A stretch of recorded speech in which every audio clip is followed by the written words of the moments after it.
Hello. T C एसचे काल result आलेत आणि टी सी एसचे रिझल्ट साधारण आपण सगळे लक्ष देऊन बघत असतो, कारण की टी सी एसच्या रिझल्टमुळे आपल्याला पुढच्या टोटल सगळे जे आय टी अदर कंपनीज आहेत त्याची साधारण काय गाईडलाईन असेल, काय ग्रोथ असेल किंवा काय रिझल्ट येतील याचा अंदाज आपल्याला टी सी एसच्या रिझल्टवरनं येतो. कारण की टी सी एस साधारण आपल्याला गाईडलाईन देतं, डायरेक्शन देतं की या वर्षीचे रिझल्ट कसे असणार आहेत आणि आय टी कंपनीजनी कसा टाईपचा बिझनेस केलेला आहे, प्रॉफिट मार्जिन्स वगैरे काय आहेत. म्हणून आपण हे थोडंसं केअरफुली बघतो. ॲक्च्युली हे रिझल्ट कालच आलेले आहेत आणि काल मी हे तुम्हाला सांगणार पण होतो, पण मी मुद्दामच हा आज व्हिडिओ करतोय कारण की हे रिझल्ट माझ्या दृष्टीने थोडे मिक्स टाईपचे होते आणि हे मिक्स टाईपचे रिझल्ट आपल्यासमोर सांगण्यापूर्वी मी आज मार्केट त्याला कसं रिॲक्ट करतं हे मी चेक करणार होतो आणि मार्केटने त्याला एकदम थंड प्रतिसाद दिलेला आहे. रिॲक्शन मार्केटची थंड आहे, त्यामुळे हे रिझल्ट मार्केटनी एकदमच कोल्ड ह्याच्यामध्ये घेतलेलं आहे. हे मार्केट खुश नाही आहे या रिझल्टवर. तर मी तुम्हाला बेसिकली याच्या आधी नंबर सांगतो. नंबर तुम्ही थोडेसे क्विकली ऐकले सोडून दिले तरी चालतील, पण त्याच्यानंतर मी जे सांगणार आहे ते मात्र थोडंसं लक्ष देऊन ऐका. तर हे क्वार्टर ऑन क्वार्टर रिझल्ट आहेत, म्हणजे लास्ट इयरच्या क्वार्टर फोरच्या कम्पेअरमध्ये या इयरचे क्वार्टर फोरचे रिझल्ट, त्याला आपण क्वार्टर ऑन क्वार्टर म्हणतो.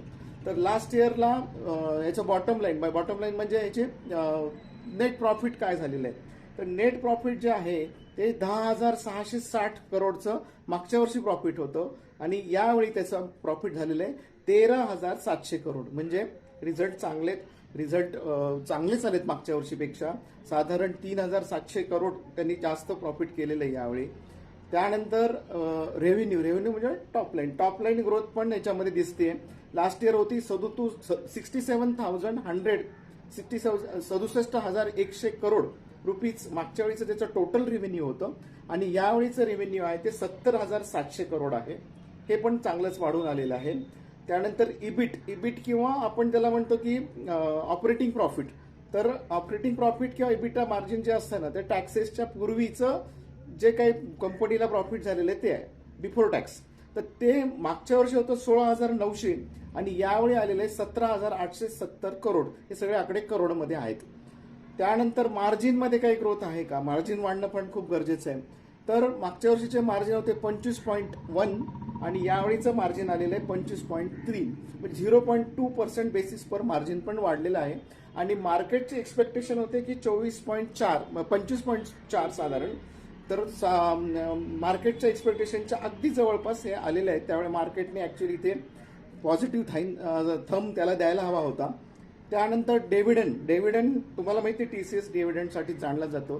तर चांगला डिव्हिडंड दिलाय, 31 रुपये पर शेअर त्यांनी आपल्याला यावेळी डिव्हिडंड दिलेलं आहे.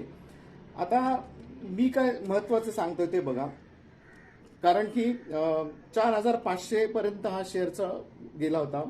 52 वीकचा हाय होता 4,500 आणि आत्ता तो साधारण 2,500 रुपयाला मिळतोय. 2,350 ते 2,400 पर्यंत त्याचा लो गेला होता, पण आता 2,500 2,550च्या रेंजमध्ये आहे. तर माझा टेक अवे असा आहे की 2,500 2,550 रेटला हे जे रिझल्ट आलेले आहेत ते जस्टिफाय करतायत. म्हणजे डिव्हिडंड यील्ड जर काढली तुम्ही टीसीएसची तर ती साधारण येते 5.5 ते 5.6%, म्हणजे साधारण आपल्या एफडीच्या जवळपास येते. आणि आज आपल्याला 2,500ला जर आपण हा शेअर घेतला आणि वर्षभरात तो जर 20% वाढला 2700-2800 पर्यंत जर तो गेला तर साधारण आपल्याला 20 ते 25% फायदा होऊ शकतो. त्यामुळे आत्ता तरी हे शेअर्स चांगल्या झोनमध्ये आहे असं मला वाटतंय.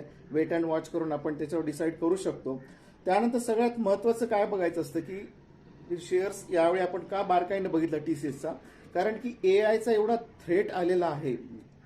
याच्यामुळे अँथ्रोपिक्स जी कंपनी आली आणि त्याच्यामुळे share market I T share सगळे गडगडले. तर त्याला कारणच होतं की मोस्ट ऑफ द बिझनेस हा एआय करेल असं लोकांना वाटत होतं आणि त्यामुळे मागच्या क्वार्टरचे रिझल्ट पण सगळ्याच आय टी कंपनीचे खूप वीक आले. त्यामुळे मार्केटमध्ये आय टीची खूप धुलाई झालेली आहे. पण यावेळी थोडासा आशेचा किरण दिसतो आपल्याला की एआय बिझनेसच्या कॉम्पिटिशनमध्ये सुद्धा यावेळीच्या टीसीएसनी चांगले रिझल्ट दिलेत. आणि सगळ्यात महत्वाचं म्हणजे एआय रेव्हेन्यू त्यांनी स्वतः जनरेट केलंय. तर ते मागच्या वर्षीच्या क्वार्टरमध्ये होते. मागच्या वर्षी होतं 1.8 बिलियन, म्हणजे साधारण 18 कोटी डॉलर्स. मागच्या वर्षी ते 18 कोटी डॉलर्सचं होतं आणि यावेळी ते 23 कोटी डॉलर्सचं झालेलं आहे. AI मधनं त्यांनी त्यांचे AIची जे वेगळी ब्रँच त्यांनी सेगमेंट त्याच्यामध्ये घेतला बिझनेसचा, तर त्याचं त्यांनी सांगितलं की 18 कोटी डॉलर्सच्या अगेन्स्ट 23 कोटी डॉलर्स हे आता त्यांना रेव्हेन्यू आलेलं आहे, म्हणजे हे वाढून आलेलं आहे आणि ही खूप मोठी पॉझिटिव्ह गोष्ट आहे. आणि सगळ्यात महत्त्वाचं म्हणजे नवीन डील काही झालेत का, तर मार्क अँड स्पेन्सर बरोबर त्यांची जी डील आहे ती त्यांनी अजून एक एक्सटेंड केलेली आहे आणि $10 बिलियन त्यांचं एस्टिमेट होतं, पण त्यांनी $12 बिलियन पुढच्या काही वर्षांसाठीचे डील केलेले आहेत. ही एक फार मोठी पॉझिटिव्ह गोष्ट त्याच्यामध्ये आहे.